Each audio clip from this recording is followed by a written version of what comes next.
Welcome back to Vishaun for Real. Thank you for being here. If you're new to my channel, welcome. Don't forget to subscribe. If you're not new to my channel, welcome back. Do not forget to like, comment, subscribe, and share if you care.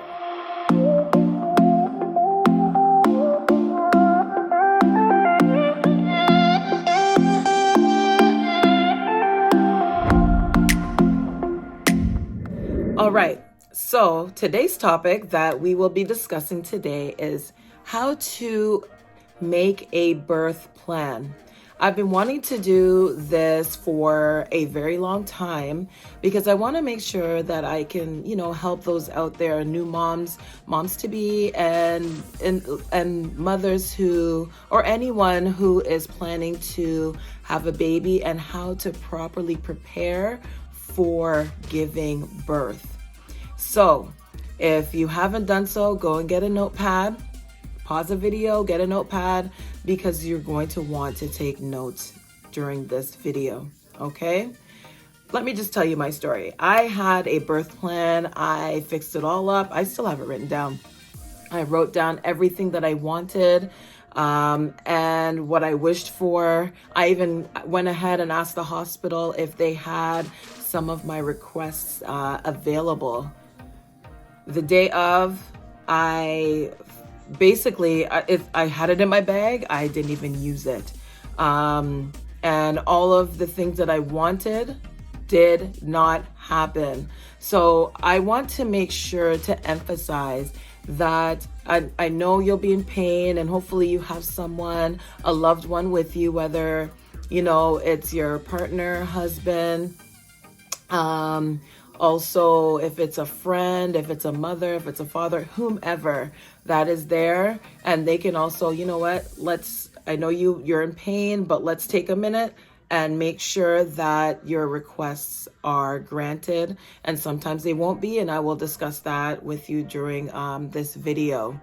Also, remember to try to discuss this ahead of time with your practitioner. Again, I will emphasize that in the video. So I'll just tell you my story really quickly.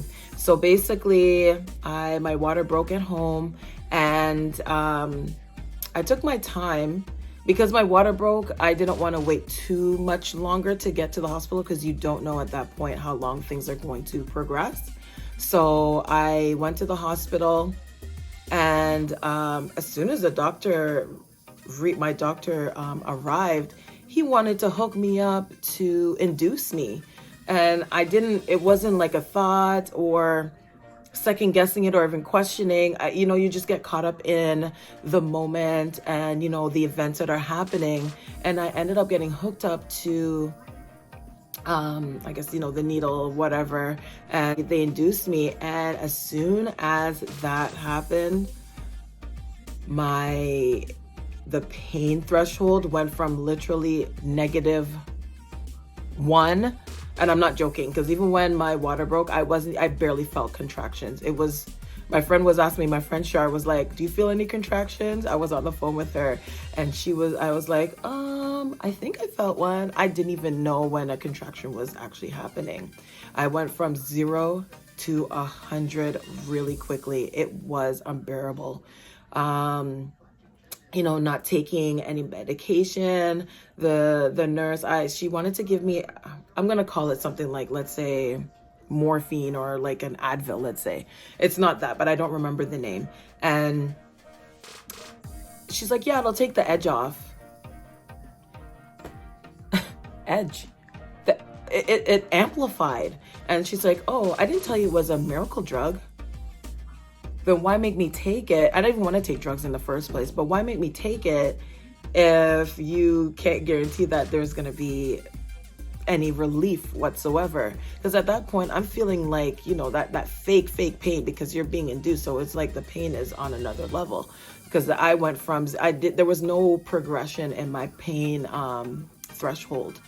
And then time passed. It was about 5 hours in. And the doctor comes in. He's like, well, you're only, 3 centimeters. And I'm thinking, 3 centimeters?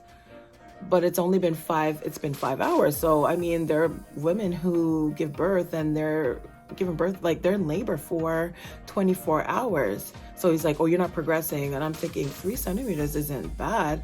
But then when he said to me, oh, her heart rate, it went down. So that is what actually made me go ahead and get a C-section. I did not have that planned. I didn't want to get a C-section, but lo and behold, because he said that her heart rate went down, I said, okay, go ahead.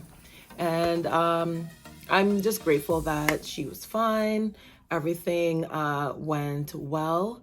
But, you know, I want to just come on here and help those who are planning and those who are about to give birth, so that you have some sort of comfort knowing that you have a plan and you can, you know, be comfortable.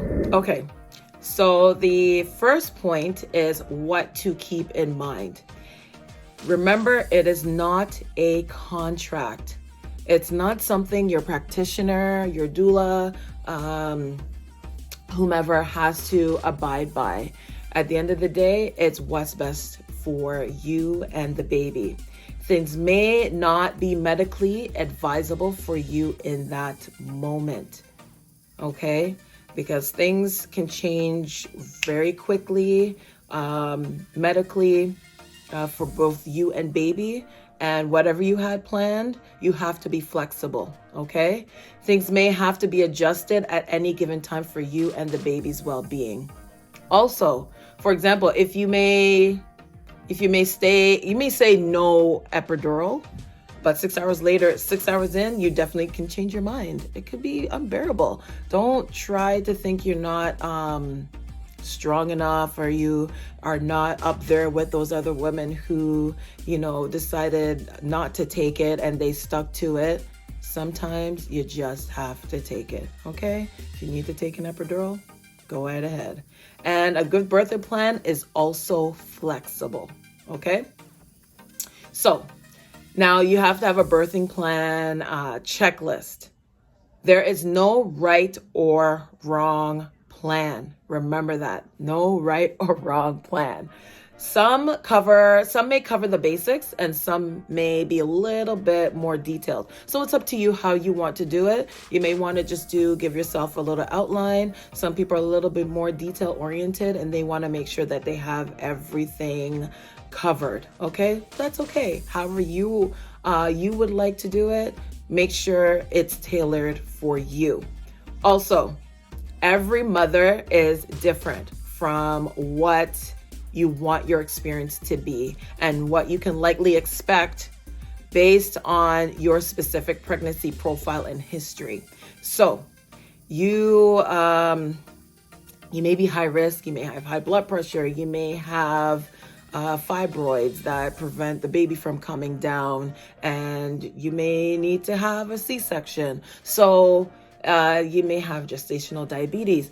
So make sure that you are aware of those. Of course, you're going to be aware, but what I mean is just make sure that you speak with your practitioner so that you can tailor your birth plan according to your specific profile. Okay. Now, your plan should, of course, be individualized. And a plan should include the following as a guide. Press before birth. Here, you want to place in your plan how you want your atmosphere to be. Okay? That's number 1. List your desires. Not all choices will be available or permitted. So again, like I did, contact the facility or the hospital beforehand to see and request and see if they have those requests available for you.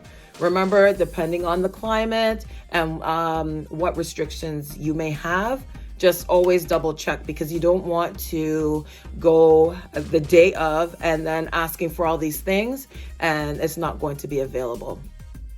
Now, here are the issues you you want to tackle. Okay. Who you would like to be with you in the delivery, labor and delivery room. So during this time, a lot of facilities and hospitals are only allowing one individual. Okay. So again, it's whomever you'd like, it's your choice. Also keep in mind that it could include a doula, practitioner, and keep in mind that there may be restrictions that you want to make sure that you want to take into consideration. So they usually do tell you ahead of time what you can expect. But like myself, they told me that if my husband was at work, my mom could be there with me. And then when he arrives, she can leave and then he can come in. The day of, all of that changed, and I can only have one. So my mom couldn't be there and my husband was on his way and I just had to be in the hospital by myself. So just keep in mind, things can change, rules can change at any given time, especially during this climate, okay? So just keep that in mind. Do you want to be out of bed? Do you want to be sitting up? Do you want to walk around? That is something you want to consider for yourself. And again, you want to be bouncing on a ball. So you just, again, the day of, you may think you want one thing and you're going to end up trying something else or just staying in the bed. But you want to be able to see if you have other options to make yourself comfortable. You can personalize the atmosphere. So whether it's with music, you can watch, a movie, or you can set the ambiance, the lighting, and, to sort of make it feel more like as if you're at home. Okay. So keep that in mind as well. You can make yourself as comfortable as you possibly can to make it feel like you're at home and you're at ease.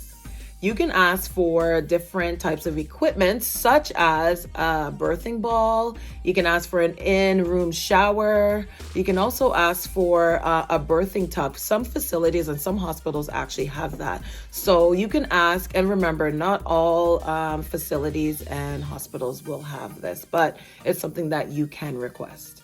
You can also ask your practitioner to support you in whatever birthing position you would like to be in, okay? So talk to your either your doula or your practitioner and see if they have any suggestions, and you can do some research and, play around and see which position you think you may be comfortable with, or keep notes of them so that when you are there, you can try the different positions and make yourself as comfortable as possible. So now we're talking about requests during labor and delivery. Here is where you have to be clear about how you want to labor. Also, this is where you are going to look at how you want to manage your labor pain and any procedures that you are comfortable with, okay? Here's where you express the issues that you want to address. So the type of birth that you are planning. So what that means is whether you want to give birth vaginally or if you want a C-section. The use of epidural or any other alternative pain medication. You want to talk about the artificially rupturing your membrane or leaving it intact. External or internal fetal monitoring. You also want to ask if you want the use of an IV or catheter. Be prepared after they use the catheter and after they remove the catheter. Keep in mind, it is very difficult to pee. So when that happened for me, I didn't even look at this option when I made my birthing plan. So it's something that you can look into. When they removed the catheter, I could not pee. And then the lady said it took so long. And then the lady came back and she's like, okay, if you can't pee, we're going to have to put it back. I said, you know what? and I saw what it was. It was a needle because I didn't feel it the first time they put it in. I said, hold on, let me go try again. And I was able, that scared me to make me, to force me to pee. So just keep those things in mind. It is very difficult to pee afterwards. It sounds, maybe TMI, but no, it's not TMI. It's something that you need to know. Also, if you want to use oxytocin or the induced labor, again, do your research, look a little bit more into that and the side effects of what that can cause. But for me, nothing happened afterwards, but it's something that I really didn't want to, I did not want to take. And I just felt so rushed and bombarded after I got to the hospital. Like, okay, let's induce you. I was like, but I couldn't even think. And I didn't slow myself down enough to make sure that I'm making the right decisions for myself and the request that I really wanted from the very beginning. Now, if you do not want a medical induction or a C-section, it is important that you prepare for the unexpected and list your preferences. Please be advised that your practitioner may advise against some of those preferences, especially if you're high risk or you run into a medical emergency. Okay, so make sure you keep that in mind. Okay, so here we are. Requests for newborn care. So here is where you take care of your precious baby. Your new baby, whether it's your first, second, third, 17th, 19th, whatever it may be. But here is where you take care of your baby. Now you have to think to yourself, how do you want, after you've given birth, how do you want that to look? How do you want that to unfold? And this is where you put in your request for your aftercare for both you and your baby. So now you're going to put in, do you want to suction the baby or not? I mean, you can look it up, do your research, but I didn't have an issue with suctioning. But that's something that you would want to consider. Now you also want to think about, do you want them to clean the baby before they hand the baby to you?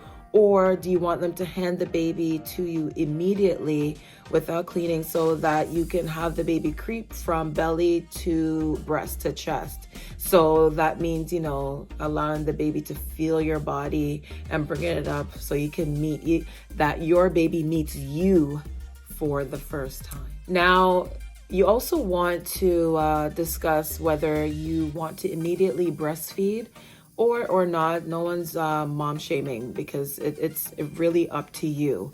But if you decide that you do want to breastfeed, make sure that your facility or hospital provides a lactation specialist so that you are comfortable, especially new moms. Like for myself, and I know a couple of other new moms that just gave birth, you can have a hard time with latching.